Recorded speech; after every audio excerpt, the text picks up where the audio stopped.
Olá, sejam bem-vindos no canal Cido Assis. Antes de mais nada, eu quero dizer para vocês que eu estou gravando dentro do carro, isso porque eu estou em viagem, eu estou em Rondonópolis. Eu tenho um irmão que está muito mal, né? Está internado, está na UTI. Pedimos muita força a Deus pela recuperação do meu irmão, então eu estou aqui em Rondonópolis. Por isso estou gravando dentro do carro, que foi o único meio que eu achei para fazer essa gravação. Bom, pessoal, estamos aí na reta final, né, das eleições e o que a gente vem presenciando, que isso não é de hoje, já tem um bom tempo, é a gravidade da agressividade, da violência dos bolsonaristas.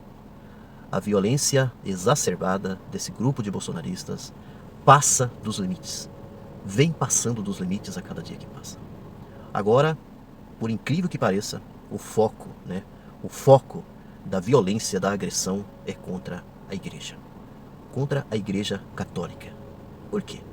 Porque a igreja católica, quando eu estou dizendo a igreja, é bom que a gente entenda, eu estou falando dessa parte da hierarquia da igreja, que a igreja ela trabalha com hierarquia, onde nós temos como se fosse o representante dos discípulos de Cristo, que são os bispos, e que também são os padres, que são os seguidores dos bispos. E a igreja católica no Brasil tem a CNBB, né? Tem a CNBB, que é a Comissão Nacional dos Bispos do Brasil, tá? Talvez se eu posso ter errado o nome, Comissão ou Conselho Nacional dos Bispos do Brasil, que é a CNBB. E os bispos têm se manifestado. Eles têm se manifestado de uma forma muito clara, muito evidente, e isso eu acredito que está de acordo com a missão evangelizadora de Cristo, a missão evangelizadora da igreja. Está em cumprimento dos documentos, os documentos que regem, os documentos que são as diretrizes pastorais, as diretrizes de ações da igreja, ou dos cristãos católicos e assim por diante. Então a CNBB lançou um documento orientando os cristãos católicos, sobre o risco e sobre o perigo de reeleger esse desgoverno que está aí no poder. Então, a Igreja Católica, ela vem chamando a atenção sobre o risco. Não é apenas como muitos mal entendidos ou mal intencionados ou cabeça dura, que não tem miolo na cabeça, que acha que é porque a igreja então assumiu uma posição em favor do Lula, por isso que a igreja vem falando esse tipo de coisa. A igreja, ela vem mostrando a realidade, preocupante a realidade da situação brasileira em que nós estamos vivendo neste momento. Se vocês pegarem essa carta, que é uma carta da CNBB aos católicos, aos cristãos católicos brasileiros, vocês vão perceber que nada do que diz ali, por exemplo, na carta, não condiz com a realidade. Então a carta vem mostrando as grandes preocupações. Esse despresidente que não deu a mínima, por exemplo, para a pandemia, esse despresidente que não dá a mínima para as questões ambientais, mas o mais preocupante ali da CNBB tem a ver com a situação de pobreza da nossa população. A miséria, o quanto que a miséria tem crescido, gente, é patente e assim, é para qualquer um ver que quer enxergar a quantidade de desempregados que nós temos aqui no nosso país. A quantidade de pessoas que estão passando fome no nosso país, que chega em torno de 30 milhões de famintos no nosso país.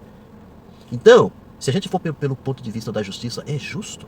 É justo tudo isso? É justo nós continuarmos com um desgoverno como esse e nós tendo assim uma gravidade como essa que nós estamos enfrentando no nosso país, a pobreza aumentando cada vez mais, muita gente ficando muito doente sem condições de tratamento, a falta do alimento, veja a questão da fila do osso e assim por diante.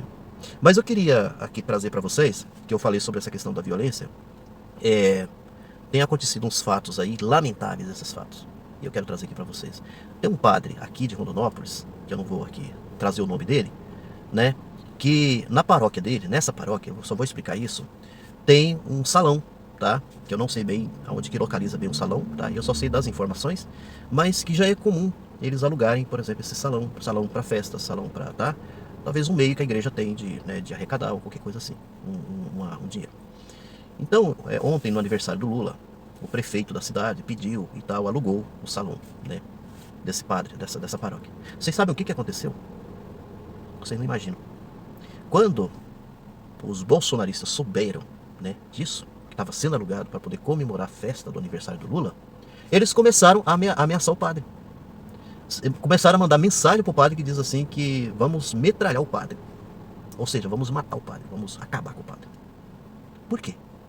Só porque estava sendo alugado, né? E não era nem ele, para dizer assim, né? Ele que estava organizando qualquer coisa assim. É um aluguel, que esse aluguel acontece, já tem acontecido em vários momentos. O homem foi ameaçado. Diante da ameaça do padre aqui em Rondonópolis, o bispo de Rondonópolis e também o prefeito resolveu então cancelar a festa. A festa não aconteceu. Uma outra situação também, que diz respeito à igreja, é em Cáceres. Em Cáceres. O bispo de Cáceres, o que ele fez? O Dom Jaci, ele, eu acho que junto, né, com os padres ou qualquer coisa assim, da diocese, publicaram a carta da CNBB. Ou seja, porque os bispos, né, eles prestam obediência e isso é uma coisa que muito natural, muito tranquila, que já aconteceu na igreja, inúmeras vezes isso já aconteceu na igreja. Campanha da fraternidade, sempre tem esse tipo de situação. E o bispo então ele pegou, publicou. O que aconteceu? Comentários maldosos começaram a aparecer depois nos comentários. Comentários totalmente maldosos. Um total desrespeito contra o bispo. Xingaram o bispo. Tudo quanto é coisas ruins e maldosas, você via ali nos comentários contra o bispo Dom Jaci. Com isso, o que aconteceu? Se resolveu então retirar esse documento. Até por medida de segurança, por medida de proteção ao próprio bispo. Vocês vejam que situação lamentável que nós estamos vivendo nesse país. Uma neurose, uma coisa inexplicável de reação da população e de reação de muitos cristãos. Afinal de contas, que cristãos são esses, gente? Que cristãos são esses? Que coisa horrível esse tipo de situação. Eu estava até comentando aqui que eu vejo assim, olha como que está a insanidade. Como é que a insanidade tomou conta? Vamos supor que numa paróquia, como foi o caso aqui, né, do padre aqui de Rondonópolis, que tivesse ali um número de pessoas e tal, que não gostasse do que aconteceu. Chamaria o padre para uma conversa. Conversaria com o padre. Diria para o padre, olha, nós temos aqui um grupo de pessoas aqui que nós somos participantes aqui da comunidade e não concordamos com isso que o senhor está fazendo. Gente, chamaria para uma conversa. Não ameaçar. Por que ameaça? Ameaça por quê? Isso é porque essa gente, elas querem empurrar na marra. Elas querem que toda a população brasileira aceite um despresidente, um desqualificado, uma pessoa da pior espécie que se possa imaginar, que é esse despresidente que está aí no poder. Esse cara que carrega nas costas quase 700 mil mortos. Esse cara que não deu a mínima no período da pandemia para as pessoas que estavam morrendo e muito menos para as famílias. Quando foi que Bolsonaro prestou solidariedade, pelo amor de Deus? Quando que ele prestou solidariedade? Nunca vi o Bolsonaro prestar solidariedade para ninguém. Então, o que nós queremos? O que essa gente está querendo? E que loucura que está na cabeça daí de um bando de gente de fazer julgamentos levianos, julgamentos falsos contra Lula. E o que essa gente cristã tem na cabeça? De usar o nome de Deus em vão. Usar o nome de Deus em vão. Deus, Cristo, não é para ser usado dessa forma como os bolsonaristas estão usando. Deus não está a serviço de seus interesses. Nem Cristo está a serviço dos seus interesses. Deus não é para ficar atendendo vocês, não. As vontades suas, egoístas, levianas, bandidas. Temos o debate hoje. Convido todos vocês a assistirem o debate. Apesar que os debates têm sido uma coisa que não muito agradável. Mas vamos lá. Vamos torcer pro Lula. Lula 13. Grande abraço. Até a próxima.